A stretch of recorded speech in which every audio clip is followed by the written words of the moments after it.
Bonjour à tous. Je m'aperçois que, alors c'est la première fois que je fais ça, que je vois que je fais une diffusion en direct sur un sujet d'école. Donc en fait on a 30 minutes. C'est un peu court, mais c'est pas grave. Ce que je vais faire, je vais d'abord vous parler de l'histoire de l'école assez rapidement, et ensuite vous me poserez des questions si vous avez envie. Enfin, vous pouvez de toute façon intervenir en direct. Normalement, je vois ce qui est posté. Et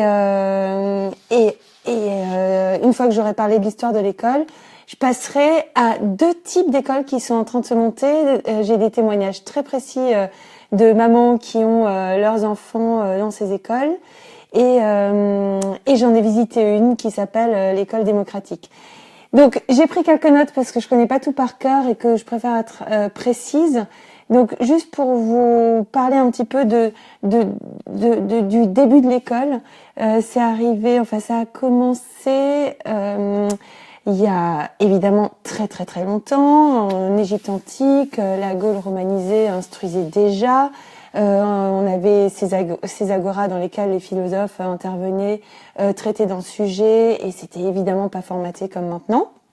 À ce moment-là, l'éducation avait un rôle essentiellement culturel. On transmettait un savoir, on essayait de pérenniser un petit peu ce qu'on avait découvert, et la pensée philosophique aussi pour pouvoir la transmettre. Il y avait le savoir-être, on transmettait aussi des valeurs morales pour faire des citoyens responsables. Puis, au XIIe siècle, en Europe, il y a eu les cours de philosophie, de théologie, de droit, de médecine, mais ils n'étaient accessibles qu'aux plus riches. Les universités se payaient très cher, et à côté de ça, on avait tous les paysans et artisans qui, eux, transmettaient le savoir de père en fils, à la maison. Ça se faisait dans le cercle familial, et il n'y avait pas du tout de formation pour tous ces métiers qui s'apprenaient sur le tas. C'était un savoir-faire qui se transmettait dans les familles. Donc difficile pour quelqu'un qui n'était pas artisan de pouvoir ensuite faire l'acquisition d'un savoir qui n'était pas une tradition familiale. Ensuite, l'école se met à jouer un rôle économique. Donc là, on se retrouve au niveau de la première révolution industrielle, donc 19e siècle. Il était question de créer des individus employables, de leur apprendre un métier, de leur apprendre à travailler de manière disciplinée, de manière assez formatée dans les usines. Donc il fallait trouver de la main-d'œuvre exploitable. Il fallait surtout libérer les parents de la charge éducative des enfants, du fait de devoir les garder à la maison. Et à ce moment-là, il fallait aussi libérer les enfants, parce qu'il s'agissait, on se rendait compte de la nocivité du travail sur les enfants. On se rendait compte aussi, le patronat se rendait compte que si on exploitait les enfants très jeunes, plus tard, ils seraient moins frais pour travailler plus tard à l'âge adulte dans les usines, parce que ils avaient déjà été exploités pas mal en étant petits. On s'inquiète de la santé de l'enfant. Ça fait une main-d'œuvre abîmée plus tard si on met les enfants jeunes au travail. Donc ce qui s'est passé, alors je parlais de la première révolution industrielle, je reviens un petit peu en arrière, début 1800. Le clergé s'occupait de l'éducation jusqu'à présent. Puis il y a eu la période de la restauration de la monarchie. Donc entre les périodes de la restauration, Bonaparte exerçait le pouvoir. Puis en 1814, il abdique, il revient en 1815.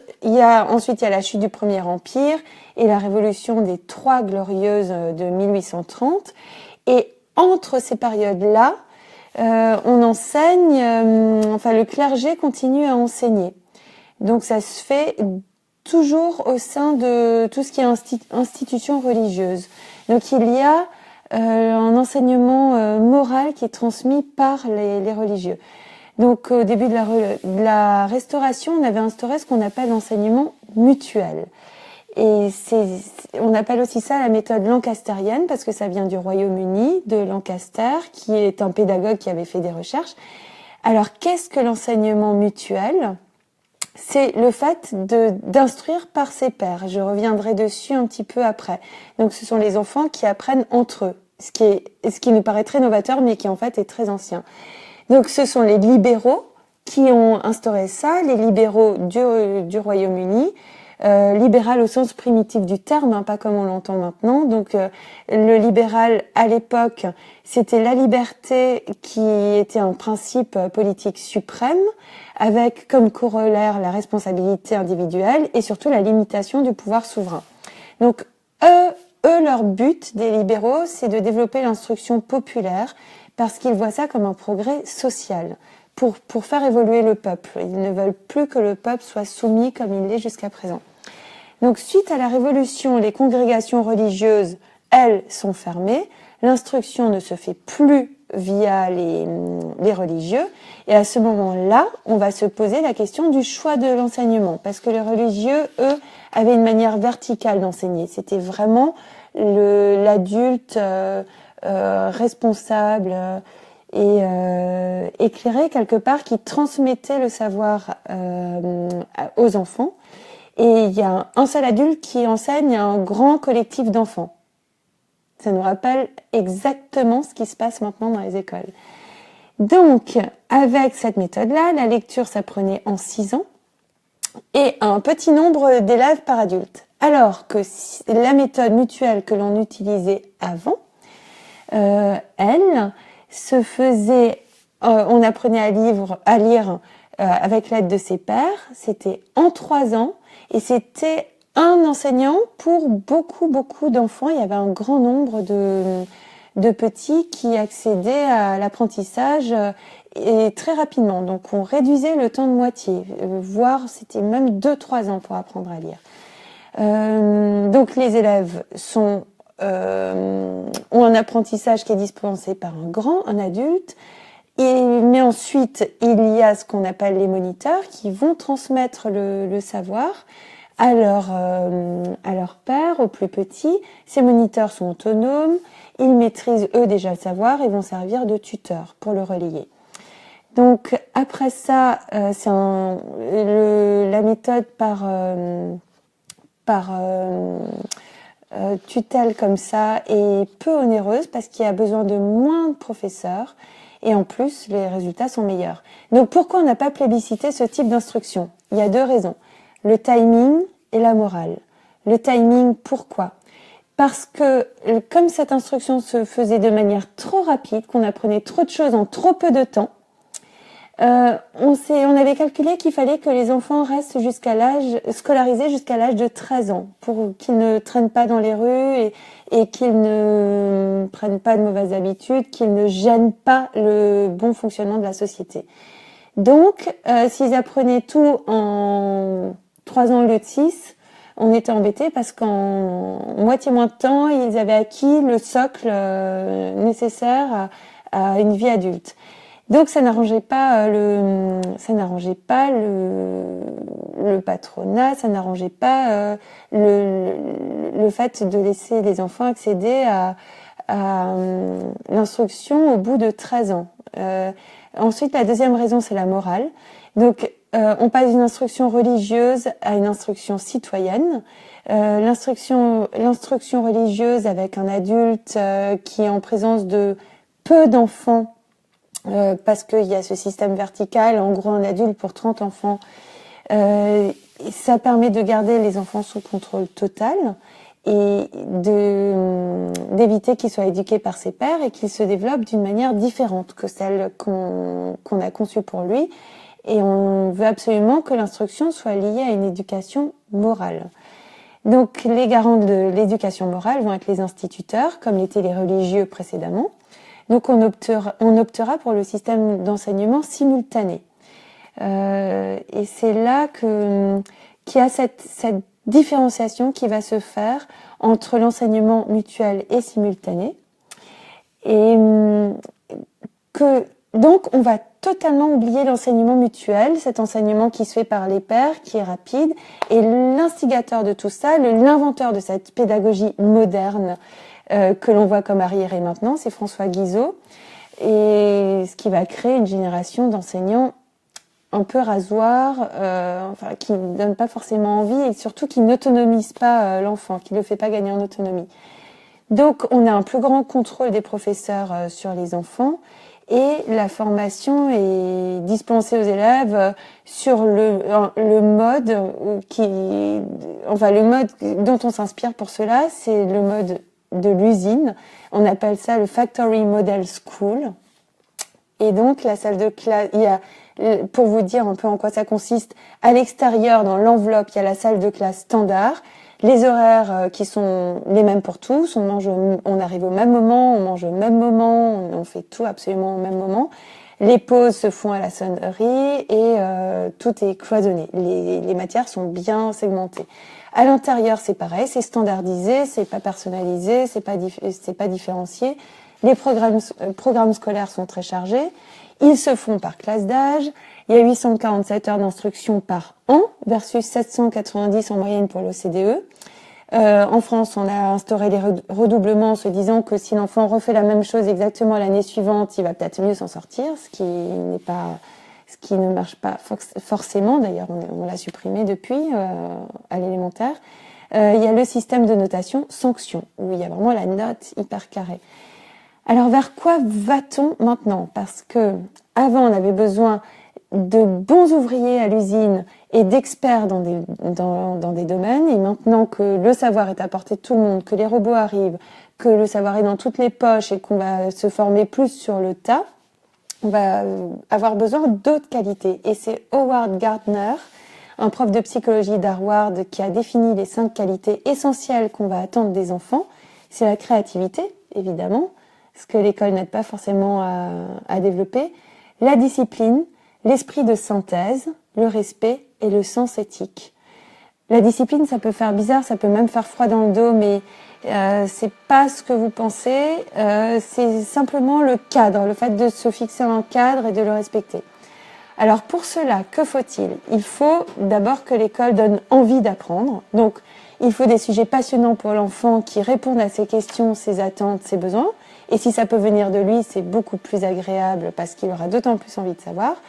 Il faut lui permettre de construire son savoir seul, de développer son autonomie, de connaître le cadre, de l'accepter, le cadre, de s'y plier, parce qu'il aura lui-même fixé les règles en groupe ou tout seul, et de manière réfléchie, et ça aurait été voté démocratiquement, en général. On va aussi susciter sa curiosité en apportant des choses neuves et en confrontant l'enfant à des situations neuves qu'il ne connaît pas parce qu'il ne peut pas tout réinventer. On va aussi lui demander d'analyser lui-même son travail, d'analyser sa propre valeur. Seul ou à plusieurs, on va demander au père d'analyser son travail parce que la confrontation avec les pairs est importante. Donc, soi-même, on se demande si on est content de ce qu'on a fait, et les pairs portent un regard sur le travail, ce qui est peut-être moins difficile que si c'est un adulte qui juge le travail de manière très rigide. Et on va aussi lui demander d'apprendre selon son niveau dans chaque matière et d'accéder à peut-être un niveau supérieur s'il a validé le niveau précédent. Donc, on peut imaginer un enseignement par pôle, par matière, et pas du tout segmenté par âge, mais simplement que l'enfant aille suivre un cours de maths, et une fois qu'il a compris la notion qui est abordée, que ce soit validé par un test, tout simplement, qui lui donne un niveau qui va lui permettre d'accéder au cours suivant. S'il fait les fractions à 6 ans, ça ne posera aucun problème. C'est uniquement pour lui permettre de progresser dans ce qui l'intéresse, y compris si ces matières-là ne sont pas pile dans l'âge qu'on lui a destiné au moment où on attend qu'il y soit. Donc ça me paraît assez essentiel pour le futur de l'école. J'ajouterai à tout cela le bilinguisme, parce qu'aujourd'hui, sans parler une deuxième langue, notamment l'anglais, on imagine qu'on aura du mal à comprendre tous les écrits, tout ce dont on a besoin, qui est disponible sur le web, parce que les échanges se font quand même beaucoup en anglais.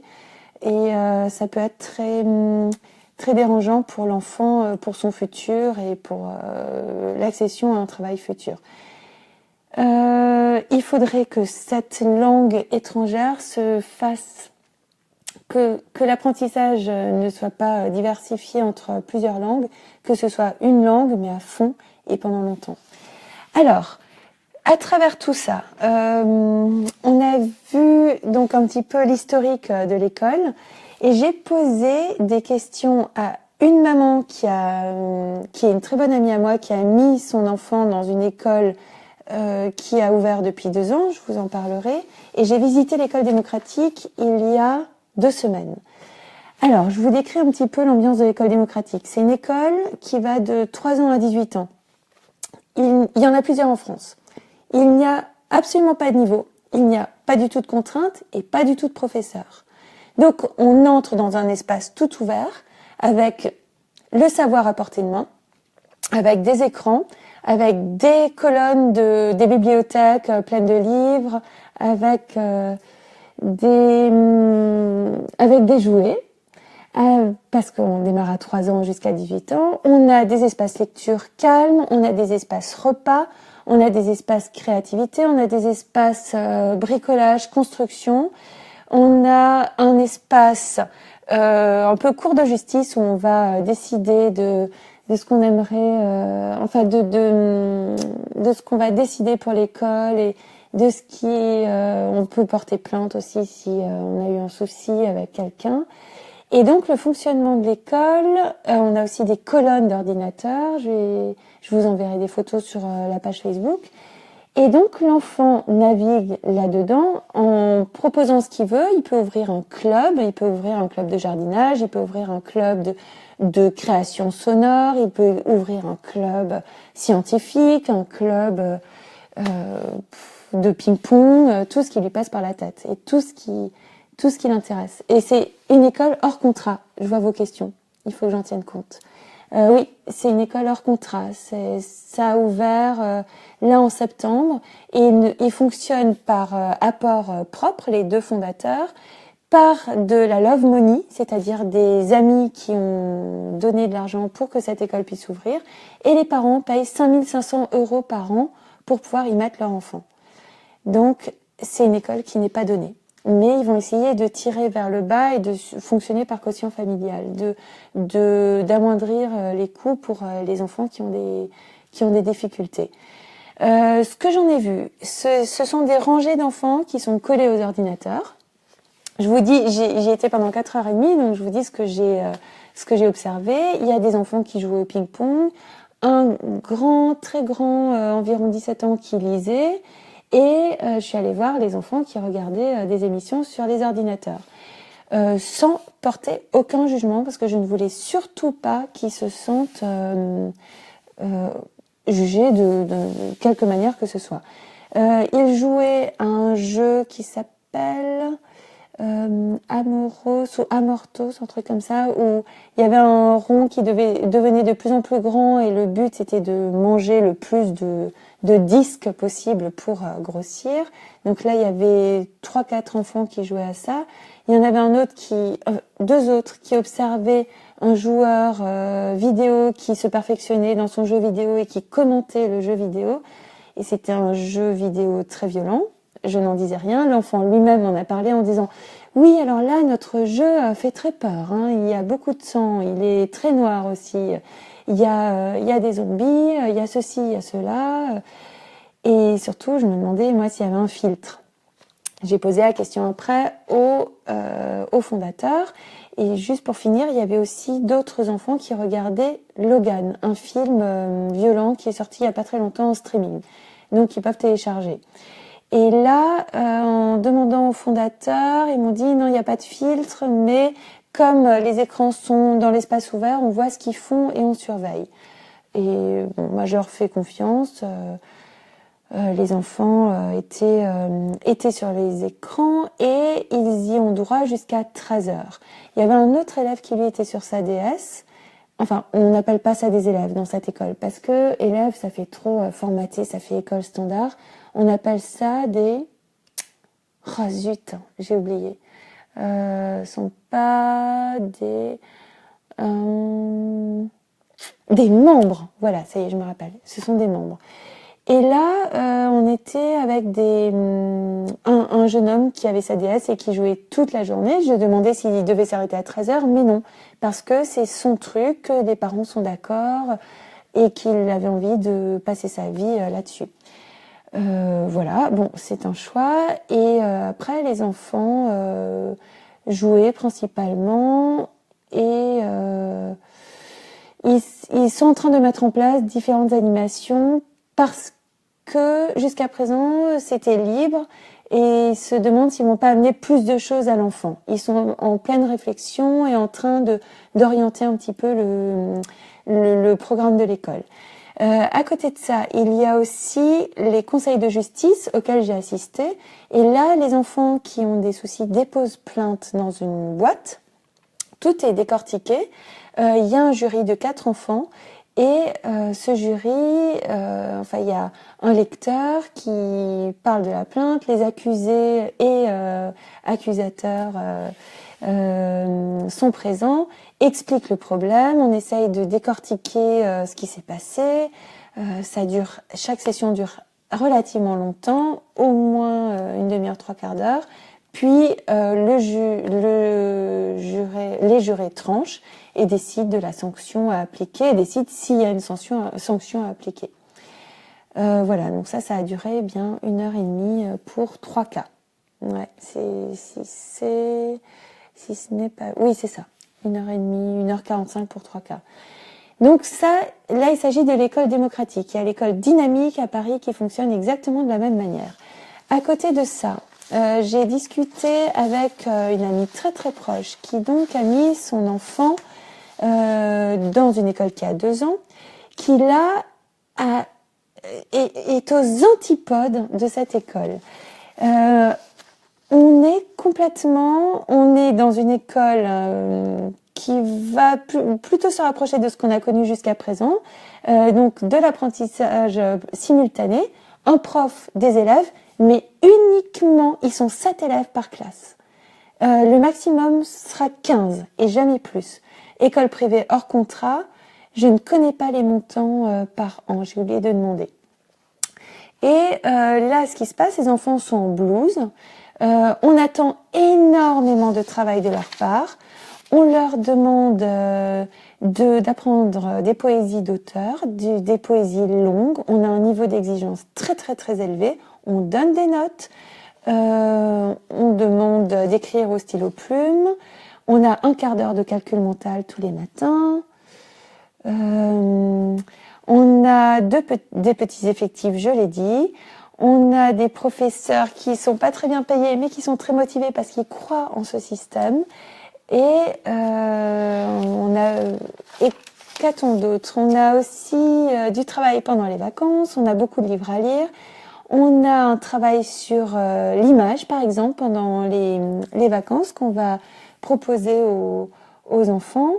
Et là, par exemple, pour élargir le vocabulaire de l'enfant, on va lui donner une image, lui demander de la décrire en bannissant tous les adjectifs qui viennent a priori à l'esprit. Donc, si l'enfant voit un groupe d'enfants qui jouent dans des feuilles mortes, la première chose qui va lui venir à l'esprit, c'est les enfants s'amusent bien, et non. Il faudra qu'il réfléchisse et qu'il varie son expression en disant les enfants prennent plaisir à jouer dans les feuilles mortes ou ce genre de choses pour élargir la palette de vocabulaire. Donc là, par exemple, ils avaient un texte de Paul Claudel à apprendre qui s'appelle Sentier printanier, où là, c'est un texte long avec beaucoup de variations de vocabulaire qui permettent d'en apprendre le plus possible. Donc c'est une école très carrée. S'ils font des bêtises, on leur demande de réparer en faisant des travaux d'intérêt collectif, en nettoyant la salle, par exemple si quelque chose est renversé. Et le digital sert uniquement... Enfin, il n'y a pas de tablette par enfant, mais ça, je je trouve pas du tout que ce soit critiquable. Et la maîtresse s'en sert pour illustrer ses propos, ce qui est plutôt agréable. J'ai oublié de dire, en parlant de l'école démocratique et dynamique, qu'il y a une cuisine à disposition et que les enfants mangent absolument quand ils le souhaitent, quand ils ont faim, parce qu'on part du principe que on sort de ce système d'usine, d'école-usine où tout le monde mange au même moment la même chose à la cantine et évidemment aux mêmes horaires. Or là, il s'agit pour l'enfant de se réchauffer son plat, d'être totalement autonome dans la préparation de son repas et de manger quand il a faim. Il se trouve qu'en fait, appelant le groupe, les enfants se mettent à manger et finalement, tout le monde a un peu faim vers midi et demi, et puis les groupes se forment et ils réchauffent eux-mêmes leur plat. Donc là, j'ai balayé deux types d'écoles, deux types d'écoles toutes nouvelles. L'école démocratique a ouvert en septembre 2016 et l'école plus à l'ancienne dont je parlais, elle, a ouvert en septembre 2015. Une troisième école va ouvrir. Et j'ai demandé à Jennifer Elbaz de BrainPop, qui est fan de cette école, ce qu'elle aimait. Ça s'appelle la Lab School. La Lab School est un réseau d'écoles de par le monde. Ce serait la première en France et elle se serait montée par Pascal Hague, qui a fait des recherches en pédagogie très poussées, qui travaille avec le CRI, avec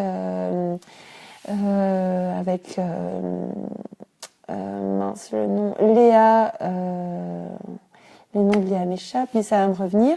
Donc, ce qui est remarquable dans cette école, c'est qu'on est dans un modèle d'apprentissage par les pairs. Il y a des professeurs qui apportent le savoir par atelier. Il y a du bilinguisme, l'école est bilingue, l'anglais fait partie de l'enseignement. C'est un apprentissage par cycle et pas par classe. Donc c'est exactement ce dont j'ai parlé avant.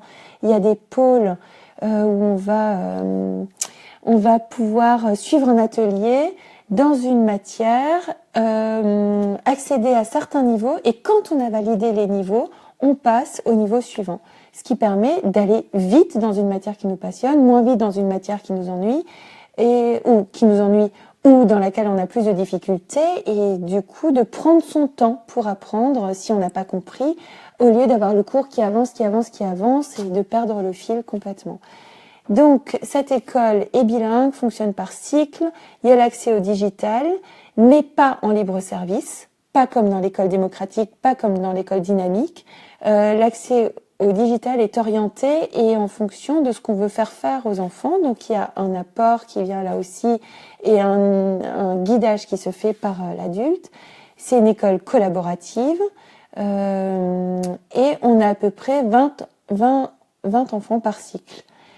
Ça s'appelle la Lab School et ça va ouvrir là en septembre. C'est du Contré. Ça va ouvrir à Paris et il y en a d'autres dans le monde. Voilà à peu près ce que je voulais brosser ce soir en parlant de l'histoire de l'école et de tout ce qu'on a pu tout ce qu'elle a pu apporter, et surtout ce sur quoi j'aimerais insister, qui est vraiment important, c'est qu'on en revient à ce type d'école mutuelle où les enfants en fait collaborent, où on a un enseignant qui est là, qui apporte le savoir, mais on se retrouve avec des élèves qui ont bien compris, qui sont tuteurs et qui sont moniteurs même, qui vont monitorer les autres enfants et leur apporter le savoir, les éclairer avec leurs propres mots, parce qu'on sait très bien que quand on apprend avec les mots de ses pairs, on comprend mieux ce qui se dit et souvent c'est beaucoup plus clair que ce que le professeur a voulu dire. Et donc cette méthode-là date de 1800-1830. C'est la méthode mutuelle et on se trouve actuellement dans une transmission simultanée d'un adulte vers les enfants. Et je crois qu'on est au bout de cette transmission simultanée. Ou si on n'y est pas au bout, il faut un apprentissage en ayant très très très peu d'enfants dans la classe, c'est-à-dire 1 pour 7 ou 1 pour 5, en ne dépassant pas 1 pour 10. Ce qui est difficile à faire à grande échelle dans un pays de 70 millions d'habitants. Et donc de 10 millions d'élèves, voire plus. Donc 10 millions d'élèves, 1 million de professeurs. Voilà un peu ce que je voulais apporter sur ce système mutuel simultané. Je pense que le salut de l'école se trouve dans un système mutuel pour pouvoir apprendre au maximum, au plus rapide, à un grand nombre d'enfants et en intéressant le plus possible les enfants.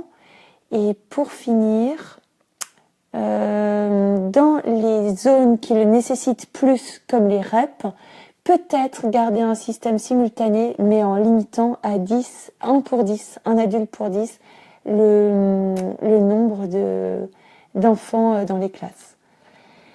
Voilà ce que je voulais vous dire ce soir, et je vous parlerai de tout ce qui est Montessori un petit peu plus en long, en large, en travers une prochaine fois. N'hésitez pas à poser des questions, même suite à la vidéo, j'y répondrai par écrit. Ça marche très bien. Enfin, j'espère. J'espère que vous m'avez entendu. À bientôt. Ciao.